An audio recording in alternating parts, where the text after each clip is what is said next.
Okay, so what we're going to do is just we're going to do our simple introduction. You have received your live streams. They come in this nice little travel case. The travel case is made out of a nice nylon material. Should be able to travel very well with you. If I'm going to just do a simple, just to show you, you open it up. It does have a hidden handle. Oh yeah, there's a zipper here, and you can unzip it, and then the handle will come out, and then you can roll it. Okay, so when you take your live stream out for the first time, you want to unzip it and follow this procedure, or it'll be a little difficult. Take your instructions out first. You don't have to do it, or you can. It's up to you. And then you'll want to reach to the right side and pull out the power supply. And you'll want to place that on the table.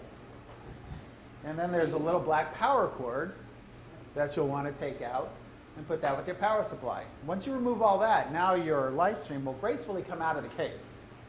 If you don't remove all that other stuff, you'll crinkle up your instructions, you get caught up in your cables, and you won't be as happy. So now Anne's live stream is now removed from its case. You can now put that off to the side. There's 3 pages of instructions here that are just simple protocols for you to follow. And please read them, especially the caution. Just so you know, it's a very calibrated instrument, and you want to have the utmost respect with it. It's very important that you realize that this technology, you cannot get it anywhere else. This technology is 100 years of lost combined technology. Each one of them, even all of you, the owners, has a component inside that's 70 to 80 years old. They've been sitting, waiting for us to rediscover. And because of going into this deep research over 120 years ago, we're realizing where we changed course of understanding energy. So back in the 1880s, when the discovery of electricity and industry and dynamos were being implemented, there was incredible inventions coming forth once people knew how to harness electricity, as it was being called by Edison. And so these devices that were coming forth, some of them, people didn't even know what they did, how they did what they did, but they did something, but they couldn't find proper uses for them because it was so newly discovered. So that's the reason why we got to see different devices get implemented into the medical field. And then 30, 40 years later, it was labeled as quack medicine. And we could talk about why that happened. Quack medicine, quackery, or just quack technology, and where it lost its way. But now, when we realize that the messages are hidden in the past, even if it wasn't understood, when we're talking about the level of consciousness or the level of our aptitude to understanding technology and how it can benefit us, because we have to realize technology is only here to enhance what we already do. It's a combination of art and consciousness, to develop an infrastructure that allows us to do something. From that camera that we're looking at now, it records an event that we already do, but now we want to be able to capture that information and be able to access it on a higher level. Any of our technologies. So this is where it gets really interesting. But then when we realize where certain inventors and researchers discovered, technologies and energy fields that were beyond anything that anyone could comprehend, and it was so ahead of its time, it couldn't be understood. And so it was just dismissed and put off to the side and forgotten. Especially when you find these first editions of these inventions. I have a book of inventions made in 1883. Yeah, it's amazing the stuff that's in this book. So you're just looking at it, and they're talking about the principles of operation, but then the inventors themselves, they really don't know what usefulness this has, but it does this when you turn it on. So it's kind of fascinating when you see that. But now when you can look at it, with different technologies and go, well, that could have an aptitude, that can be applied in this aspect. So when we look at the understanding, this goes back to 1880s. this method of energy harnessing. And that's the reason it's, if you look at it, if an engineer looks at the design and the schematic, they'll say, that won't work. And I just look at them because they all conclude that. They said, it'll destroy itself. You're creating a short. And I'm like, yeah, based on your educational knowledge, yeah. And they're like, well, what do you mean? I go, well, it does work. You're looking at what it does. They go, well, no, you drew it wrong. I go, no, it's exactly how it has to be built to do what it does.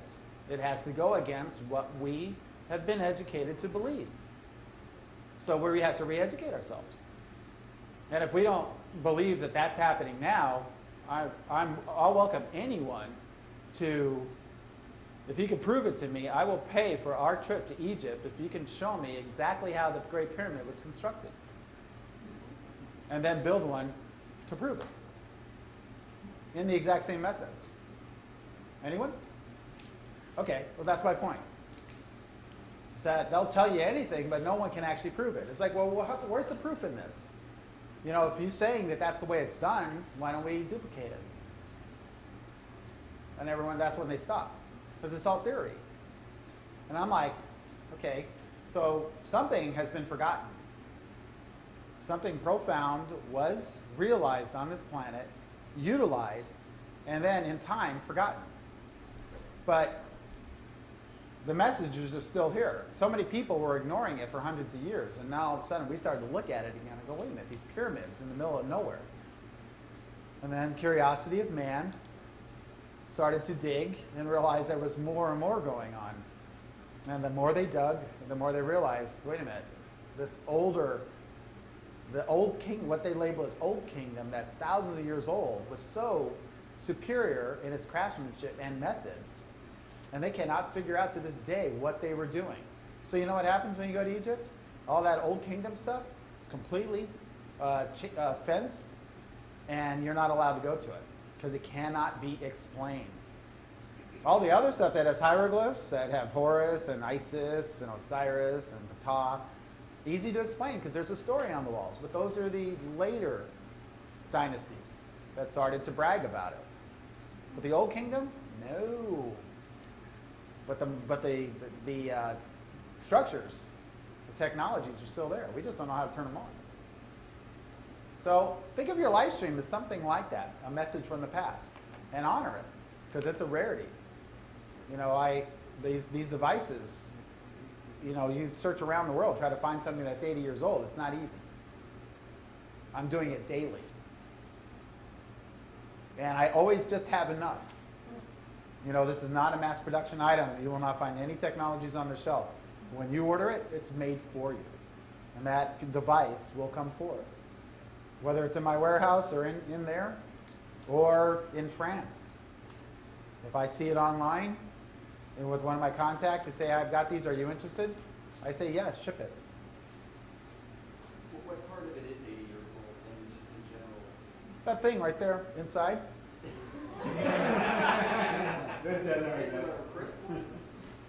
Well, it's actually what we would call the aspects of an understanding of a dynamo. And electricity, can anyone actually tell me what electricity really is? What's that? Oh, okay, I thought someone said. Well, everyone knows how to use it, right? But hardly anyone understands where it comes from. But almost all of it is generated the same way. You know, DC is done from an electrochemical reaction. Lead and acid, you know, creates an electron movement. And you can store, in the lead, you can store energy. So with the ancient understanding, that was called the pile, you know, when it was first, you know, discovered in our current century of understanding of utilization. And then the battery is very common. And we could charge it and discharge it. It'll store energy and we can let it out. Alternating current works a different method, you know, where it's a combination of magnets and copper windings. And there's a rotational movement that happens at high RPMs. And when copper and magnets move around each other, it's called Lenz's law or the Faraday's law of induction. And and it's called a phenomenon, through an etherical phenomenon. Every technical journal, if you inquire and read, the electricity is, and explain the way I did, via a phenomenon. But to this day, we just utilize that phenomenon. No one understands it. We just utilize it for our convenience. This is where it gets really interesting. So what does this do? This is our power supply that starts the magic, that starts the reaction. It's what we call our primary. And what this is a super high filtered, ultra quiet power supply that's made for ham radios. Now, why do we use that? Is because it's called low ripple, low noise. It's an ultra efficient, taking AC from the wall, converting it back to the natural state of electricity, which is DC. Alternating current's man-made. We'll talk about that later on. But the connection is we have to get it back to a clean energy source to start the effect. If I used a crude, dirty power supply, the effect still works, but there's noise in it. And I realize the cleaner it is, the better the energy field is, and the better it is for us. So this runs at about 14 volts, and that 14 volts in here generates about 450,000 volts. So once the 14 volts is put in here, it turns an electromotive device at about 4,000 RPM, and that just generates the electricity. That starts creating the dynamo effect. And then there's a secondary Tesla coil in there that amplifies that. So there's actually 3 levels of energy that's going on in here. But then there's a chaotic reaction, and that was the main discovery, is that it's just not those simple principles of stepping up voltage. I had to go to this, what we call it controlled destruction. And there's chaos going on in here. The Lifestreams are on the edge of destroying themselves. And it's almost like when we go back in time, and when people kept saying breaking the speed of sound was impossible. You know why it was impossible at the time? It's because they knew the speed of sound was about 750 miles an hour. So you know what they were doing? They were making vehicles that can go to about 750 miles an hour. And that's as far as they can go. So they were right at that edge, and right at that envelope is where the madness happens. That's the chaos. And all the aircrafts would destroy themselves because they get torn apart because they're just right at that edge. So you know how the paradigm changed? Is when someone created an engine that would go 1,000 miles an hour. And when you ramp it up, you're going to push through that barrier. And so this is where it gets interesting. Then all of a sudden that envelope was broken, and as soon as they went to Mach, it became whisper silent. But right at that edge was total chaos. The aircraft is ready to destroy itself. And if you stay there, it'll tear itself apart. But if you push a little bit more, quiet as can be. So that's what we have to do with our technology. We have to get it right to that edge of chaos, and then this magic happens.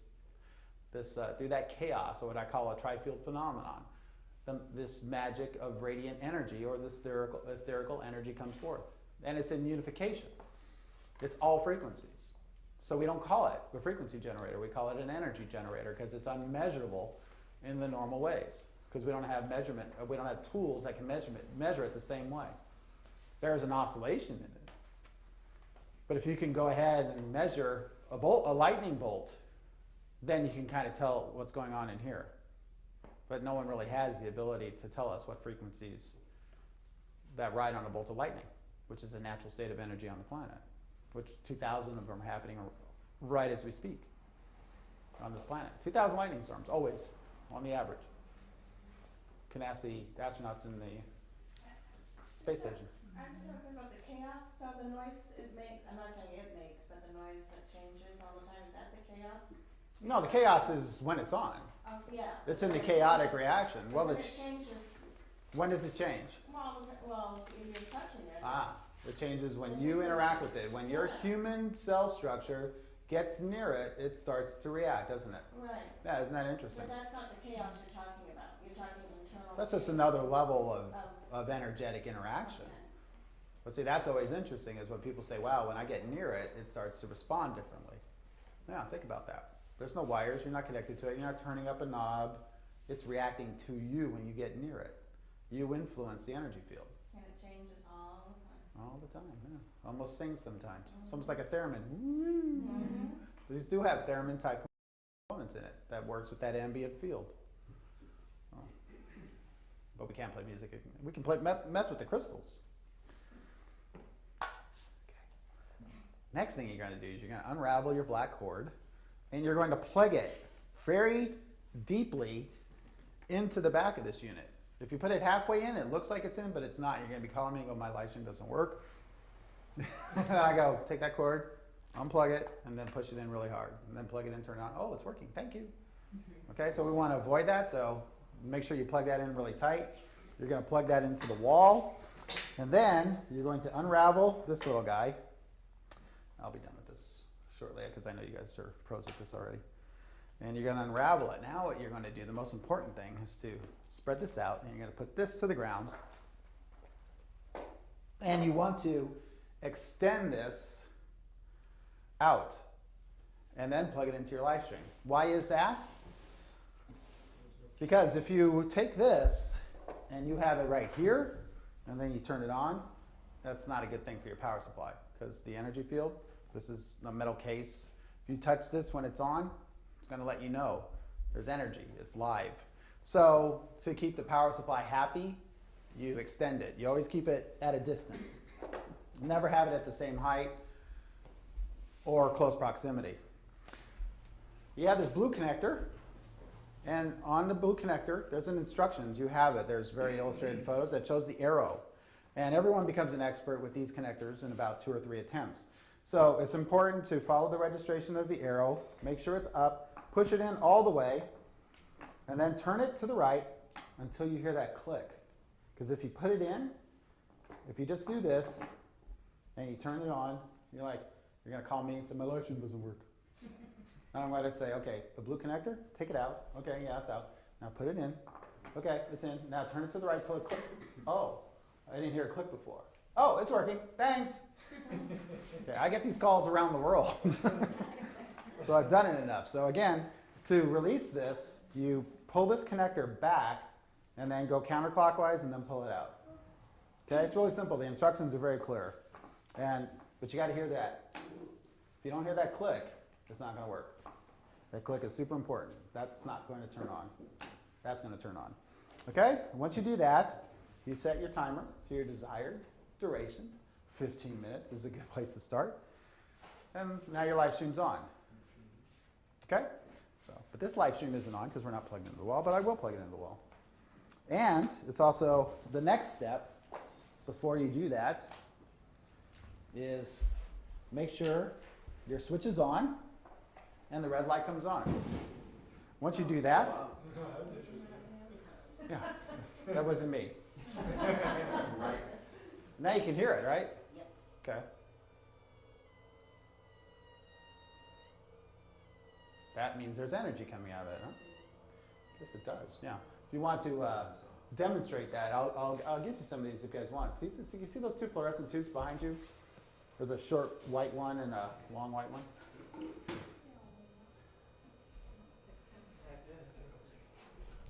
Yeah, thanks. So you can get, it's nice, because you can demonstrate the energy output to other people, and when you get it close, see how it lights up? Can you see it light up? Yeah. So certain bulbs will light up even more. The higher level technologies, the brighter the bulbs get. And if you are, I could show you, and you can see just in proximity when I'm touching it, how much it lights up. But now if we put this on the floor and you take your shoes off and you put your feet on it nicely, you don't step on it, you don't stand on it, you just rest your feet nicely, and then you hold the tube and someone touches this side, it gets very, very bright because you're amplifying the energy. So your first experience could be something as simple as that, is you take a chair like normal height, doesn't really matter, And you can do it one of two ways. I suggest you just start with, you could do the lap. And you just go into the zone. Your 15 minutes. Okay? What am I going to do for 15 minutes? I'm going to sit here. I'm going to breathe. And I'm just going to think about balance. Just that key word, balance. Just bring my field into balance. It's a powerful word when you think about it. You bring balance to the body and the mind. So usually you don't have to say much. You know, within the 15 minutes, you're dropping right into the present, which is nice. You can instinctively touch it.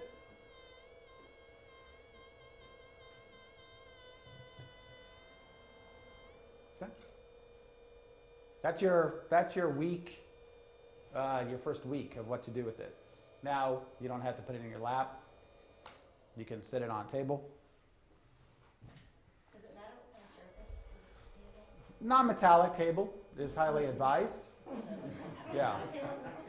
Yeah, because it's going to charge it up. You'll know right away, because if you bump it, whoa, there's energy in the table. In between it, or is it just best to put it on? Well, again, non-metallic table. If it's not a non-metallic table, then put it in your lap, because you're non-metallic. Unless you're wearing those zippered pants that I keep telling you not to wear when you come here. There's 20 zippers on it. Actually, I did. I had a client come in for a session. She was wearing a zippered jumpsuit. I'm like, really? I'm like, I can't work with this. I couldn't. I said, no, you're going to have to change. And she's like, oh, okay. So this is good. Now, another level is this. And I do this with people most of the time when they come in for their first experience. I say, well, just sit there. I'm going to turn this on. And they just drop into the zone within 10, 15 minutes. Like, wow, I'm really relaxed. Like, yeah. And they go, well, how's that possible? I go, yeah, isn't that interesting? Well, what's happening here? You know, this is creating what we call a toroidal fountain. This is emitting out about this high, and the field is going out about this far from the unit right now. So it's putting out about a 7-foot diameter field of energy disbursement. So the ultimate place to be is right in the zone here. You want to be right in the midst of it. This is a good point for the cellular saturation. We can measure that on the cells. I can test you and with a measuring tool, and you'll only measure a certain point, but then after 15 minutes, I come and measure again, the meter pegs. Because what happens, the first time a person is introduced to this, we go into what we call the sponge effect.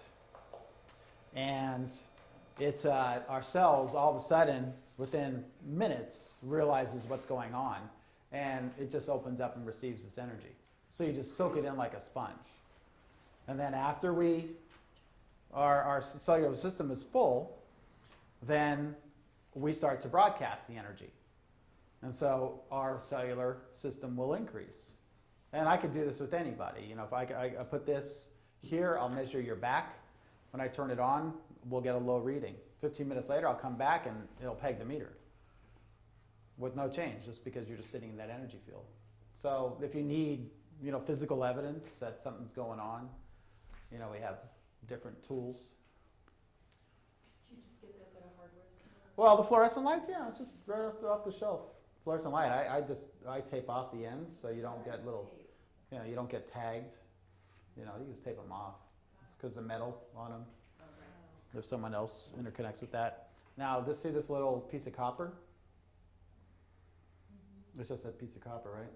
So it's like, well, how could I do anything different? Well, let me see. If I put that on the Lifestream, and I take the bulb and curiosity, I put it to just the copper, it starts to light up.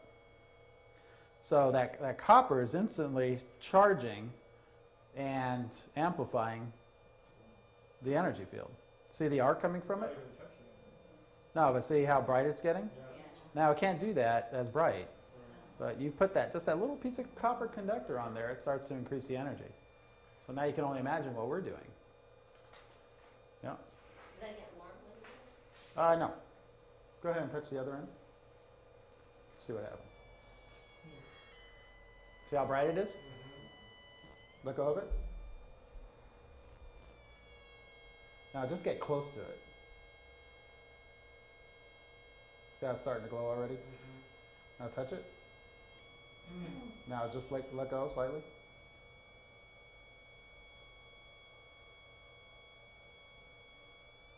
See how that's interesting?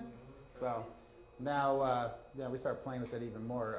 Hold his hand and lift your feet off the ground so it's not touching. No, you keep your feet on, but you don't. No, go ahead and touch that. So now let's see what happens when we put two people in it. I just don't want to touch this copper thing.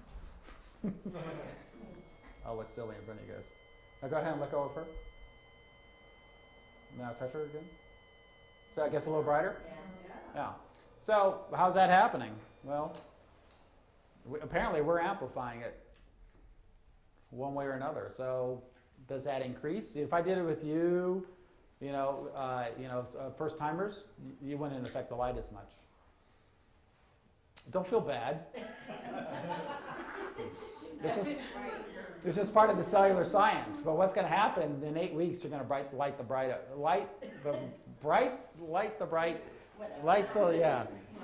It's going to light up real good. Okay. How come when they let go and then held hands again, they didn't shock each other? No, because we're just doing a simple connection.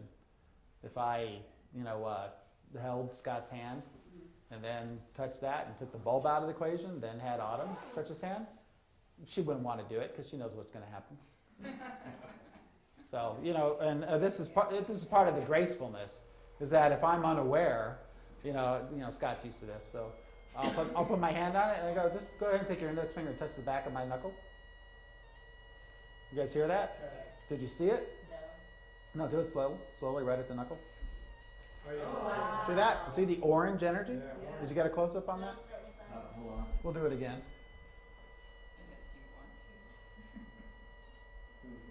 Go a little higher, yeah. But you hear it, right? Yeah.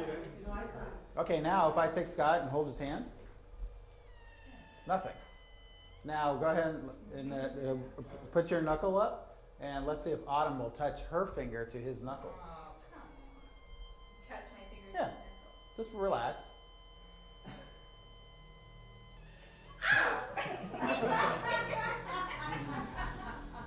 Okay, see what happened? And yeah, you can start smelling it too. Yeah.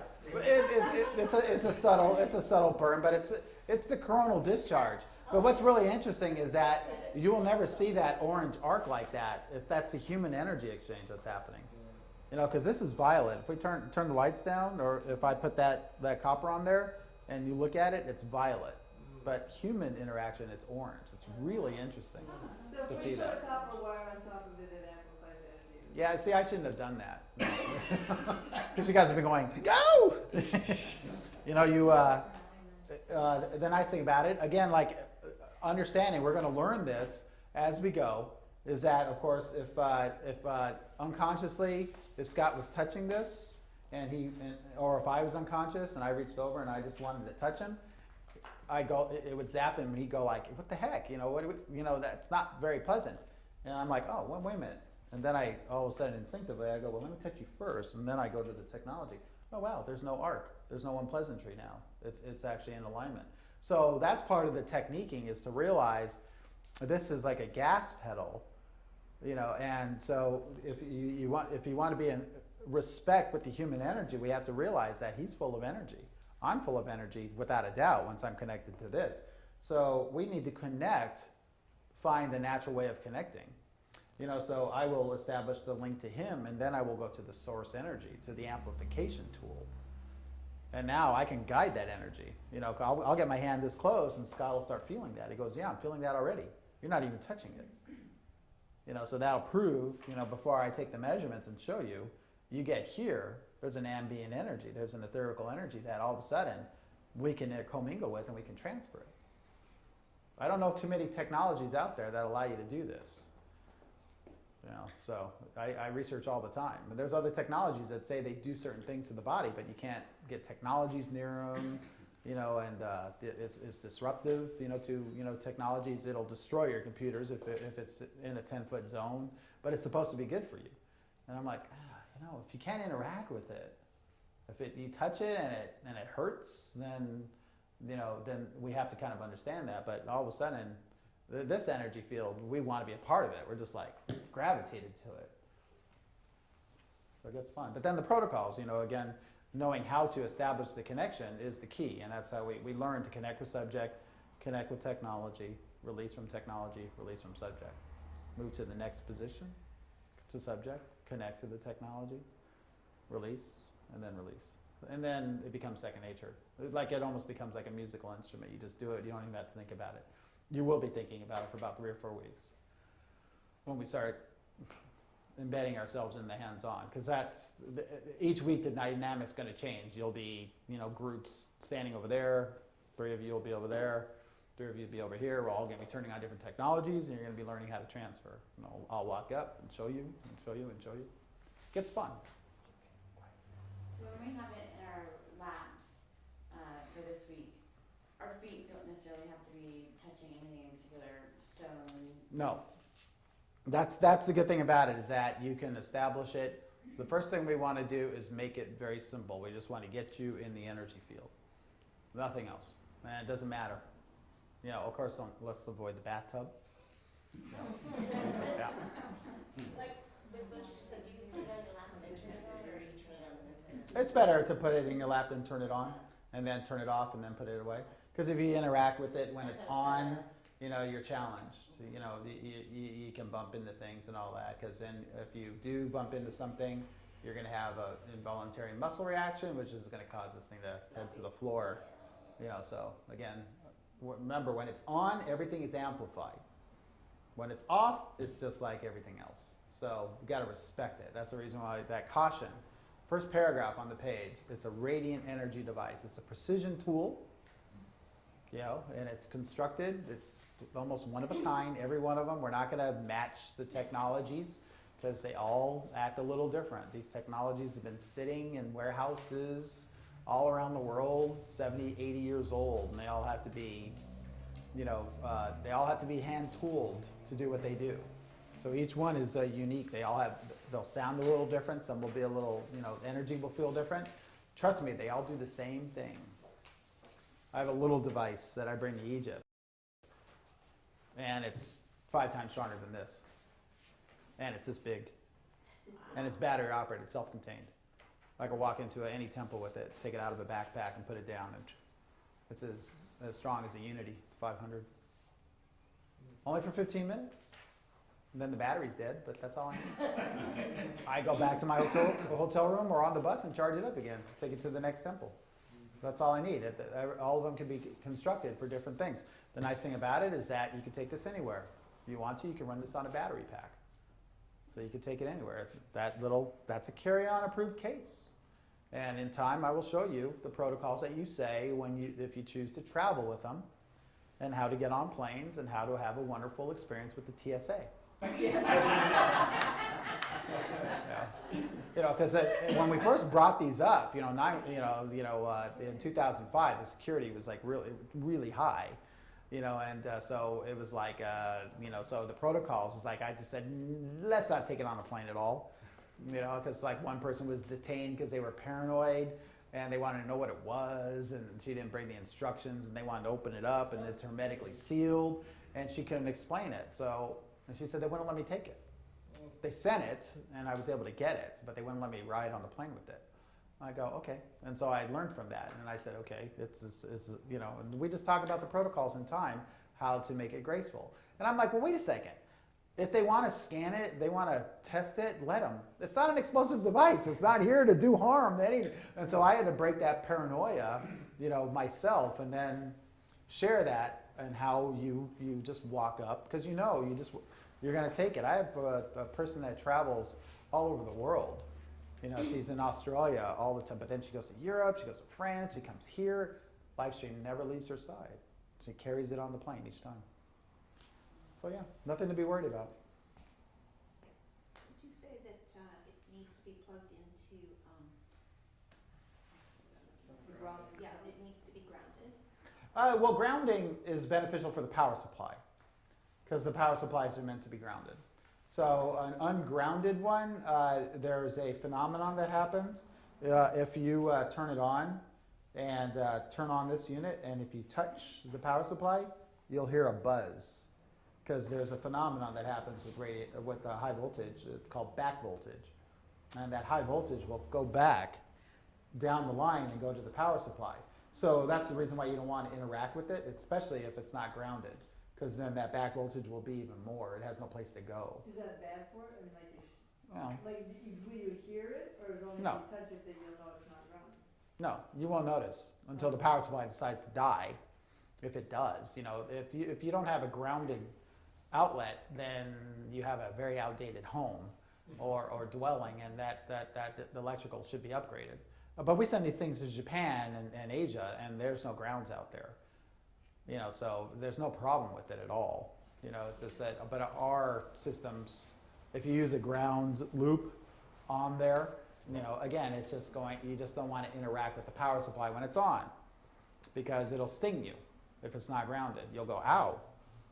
If this is on and you decide to go down and move that, it'll sting you. Okay, so we avoid that. You follow the protocols, you place it, you plug it in, you turn that on, then you come over, you turn this on. And then you do the same thing. You turn this off, you unplug it, unplug it, put it away. If you do that, you'll have years and years of wonderful experience. And when you said grounding, that just means on the ground? Oh gosh, yes. Sorry. So, if you're going to use this on the floor, no, it's all right. Like I said, everyone starts to worry about it, and I go, it's okay, it doesn't matter. If you're doing that, what do? You just follow the protocol, and you extend the cable away from the unit. This is okay. Okay? Let's not put the power supply on the table, above the unit. Again, just keep it at a distance. You just do that. You just pull it out like that. Okay? But I think her question was just the ground is just a three-way plug instead of a Okay. two-way plug. Well, yeah. Well, an ungrounded cable is okay. I don't speak that language. Well, again, That's why I'm like, okay. I know. Well, we're getting into the technicals. The 3-prong versus the 2-prong. Thank you. And that's polarized with the two. Does anybody have a house that's only two prongs coming out of their outlets? I wouldn't be surprised. Anybody? Are you still Yeah, doing? but I had an electrician guy tell me even if it's Yeah, grounded, it that's- doesn't necessarily mean it's grounded. What's that?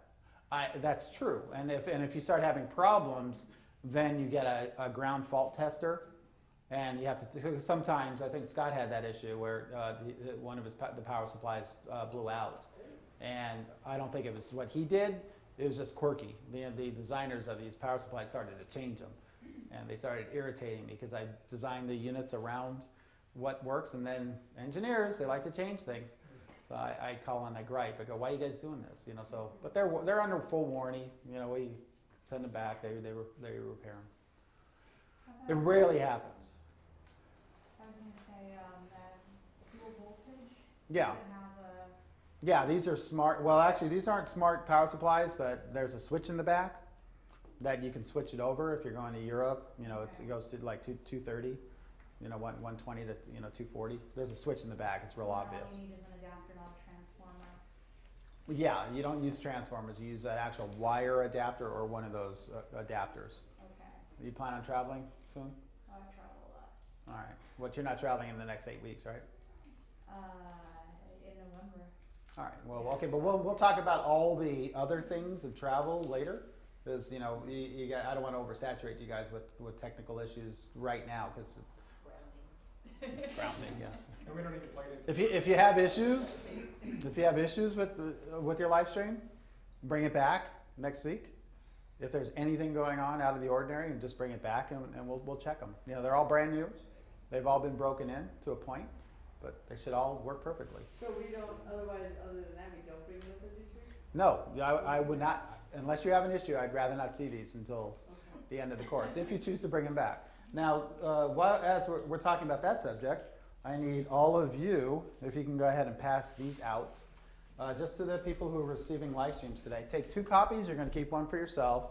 If you agree to the terms, please sign it, and then give me back a signed copy of it, and then keep one for your record so you have it. It's just an agreement that because you're receiving an 8-week use of the technology, so you're just agreeing that you will bring it back. And there's also a a figure on there.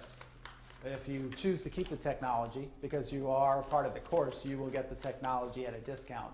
Because most people, after they do this journey, these never come back. And so we work on a way to make it easy, because again, we're not making this about a financial issue. As you can see, the price is lower when you read the paperwork. It's all about planting the seeds, and there we can work out monthly payment plans if you want to keep the technology. But it's all about helping you adapt this into the work that you're doing. So this is long-term seed planting to get this technology implanted in our consciousness, in our way of life, and allowing it to grow. And I think you guys could see those messages. They will reveal themselves along the way. And you didn't mention it, so I suppose I don't need to plug it into a surge protector, or doesn't, you don't? No, it's not necessary. need to do that. No, Is that bad if you do? that's not necessary, but it's not bad. No. To protect the unit, you don't have to worry about, Well, the power supplies, they're pretty strong. There's 1,400 parts in there to keep them really super quiet. So, keep this, however you're going to, move in life, is you don't have to bring it up. And this is what's going to be really interesting, because if you bring it up, all of a sudden you start bringing queries into people that aren't going to understand what's going on. So if you're working with doctors, and if you're working on your own physical health, be aware of your current situations. If you have blood work, if you have test results, make a note of that, and then 6 weeks later, 8 weeks later, go back for a checkup, get blood drawn, and watch what happens. Just like Mary did. The cellular science proved itself, because all of a sudden her numbers started going up. She started to become more of a youthful person in the test results. So the doctor says, wow, what I'm giving you is working. And so she just smiled, because she just said, yeah. And I said, that's great. You didn't disclose. So that's great. That's perfect. That's the way we want to, because it won't disrupt the normal processes that we're going through. And that's really important data that you'll need to see the tangible results. Because I did that when I met the right doctor in Santa Barbara. And he got this technology right away. He ordered 300 and he ordered a consciousness.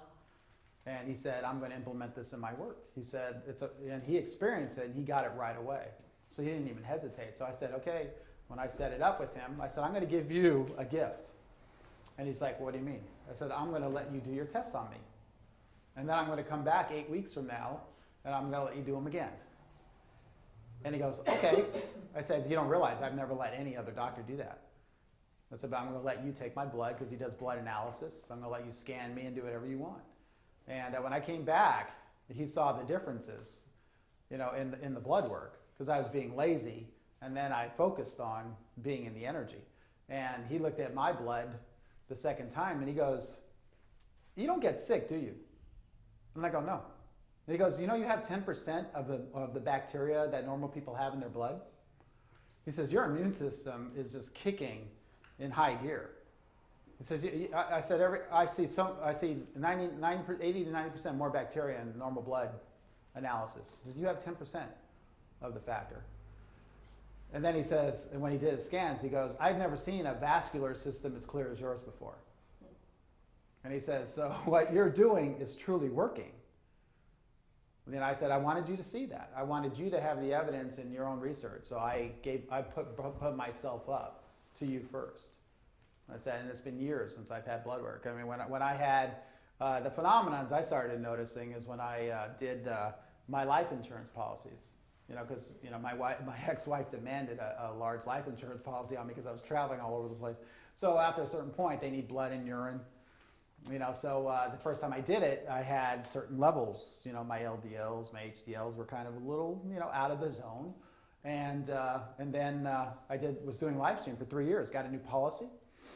And everything, I showed it to my holistic doctor, and he says, well, you're right in the numbers. And then 2 years ago, I got another policy. And this is where it got really interesting, because it was the 7-year phenomenon, because I knew 7 years in this energy, something profound was going to happen in my physical body, just before we get to that next cellular turnover cycle. You know, if I stay in this energy long enough, I've been in the energy over 4,200 hours to this day. You know, so when you start seeing it, and all of a sudden I did the blood and urine, the nurse came out and took it. 3 days later, I got a phone call. They said, we're going to need to come back out again. We had a couple of anomalies in your blood and urine. And they said, can we set up another appointment? I go, yeah, that's fine. And the next time I went, you know, to get the urine, the nurse stood at the door to make sure I was filling the cup. And I said, were you guys concerned? They said, well, they just told me to like make sure it's your urine. And I'm like, okay. And so then they called me and they said, well, we want to congratulate you. You got preferred status in your life insurance policy because you are in what we call optimal health. He said, all your numbers were just dead on. And he said, no one ever gets into that target range. So you got a 20% discount on your life insurance policy for it. And a congratulations. And they said, well, we're just curious. What are you doing? And I said, I'm just very consciously aware. I just left it alone, you know, and I left it at that. But to see that tangible, and I have those 3 reports of my, 10 years ago, my life insurance, my stats, 7 years ago, and last year. So it's just really amazing to see those results, just like Mary did in 7 months. If the cellular science is true, it's going to get better and better and better. If I can promise you what you've been compiling in your life in balance for 30 years, if you can get rid of that in 3 years, would that be worth the endeavor to stay on this course? If you can reset and feel as youthful as you did in your 30s, unless you're in your 30s. If you're in your 30s, you don't have relation to what it is to be 40 or 50 or 60. But if all of a sudden, if you could feel that and that association to youthfulness, because we don't usually allow anyone in their 20s to do this. I did, it was a disaster. Why do you think? Just don't wear diapers. Diapers? No. He said it No, Mina hit it on the head. They're not there yet. They have no association to age, to the lack of cellular diminishment, of getting older, and when things don't work as they used to. And when we start to accept that, guess what? There's no turning back. You're accepting the decline in life. So what do we have to do? We have to wake up and realize that that's only a belief. And if we can dismiss it and say, that doesn't resonate with me, you're going to end up in a group like this in front of a technology that's going to show you differently. And that, I can promise you. So in that, I will say good night and have a wonderful week.